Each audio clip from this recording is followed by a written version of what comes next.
I remember one time when my stepdad beat me, and he beat me unconscious, and I couldn't see for almost a week. My eyes were swollen so much, and I was just black and blue. black.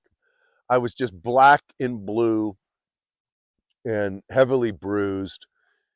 And I remember social services. This was in Idaho, and that's how we ended up here in Oregon, by the way. Is he beat me so bad, the Idaho social services showed up to investigate. And I remember he opened the door on the shack, and we had a 12 gauge shotgun next to the front door. And when he opened the door, he literally stuck the shotgun in the chest of the social worker and cocked the 12 gauge. It was a double barrel shotgun. So he literally stuck it in their chest, cocked it, had his finger on his trigger, and he's like, "What do you want?" And, you know, what do you say when a crazy man has a 12 gauge shotgun hitting you in the chest with both barrels cocked, finger on the trigger? What do you want? And they had muttered something about, you know, we're here investigating. We heard that one of your kids was beaten. So, you know, we're in a one-room shack. And so he's like, "Rondi, come here. Tell him what happened." And we'd rehearsed this story. This wasn't the first time this happened. But the story was I got bucked off a horse, and then the rest of the horses stepped on me. And so that's what I'd said, you know, as a little kid, that, you know, I fell off the horse, and then the horse stumped on me. And they're like, "Are you sure that's what happened? He didn't hit you?" You know, and he looks down at me.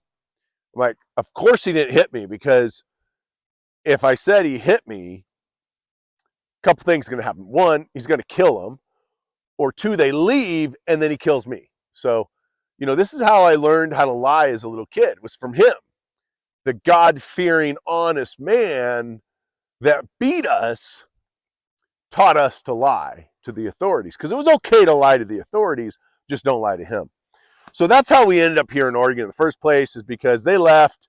We packed everything up that day, took off, and spent several years here in a tent, hiding out. But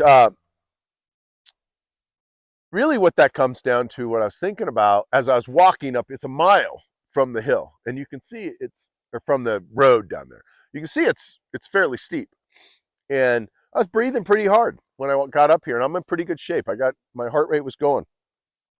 And I remember that trip as a kid. I mean, it was hard. And now I realize why. One, it was a mile uphill. On the way down, it was easy because we were getting the hell out of the tent and away from Paul.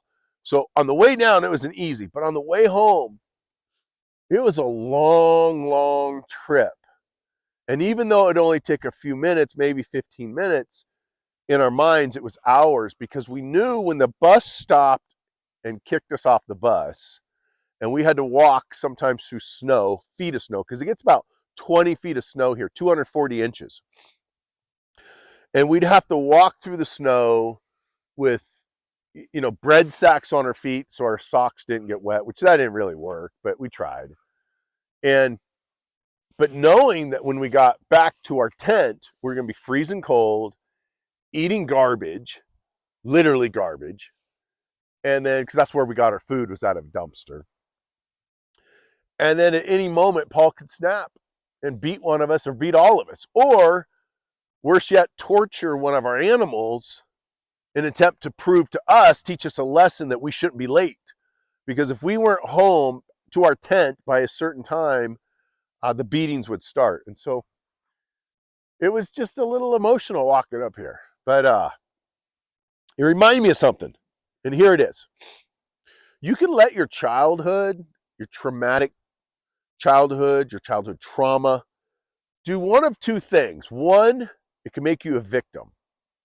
It can break you and make you a victim and make you afraid of everything and make you fear people, fear success, and always make an excuse of why you're in the space that you are right now in your life.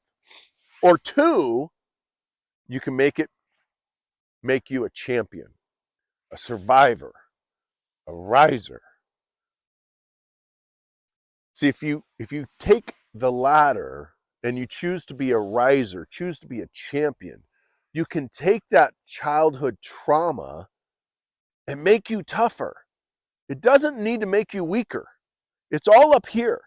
It's what you decide.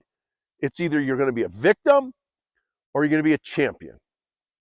And that is 100% up to you. So I hope for your sake, for your family's sake, for your neighborhood, your community, your state, the country, and the world, that you choose to take your trauma, your hard times, and make you into a champion. Have a good day.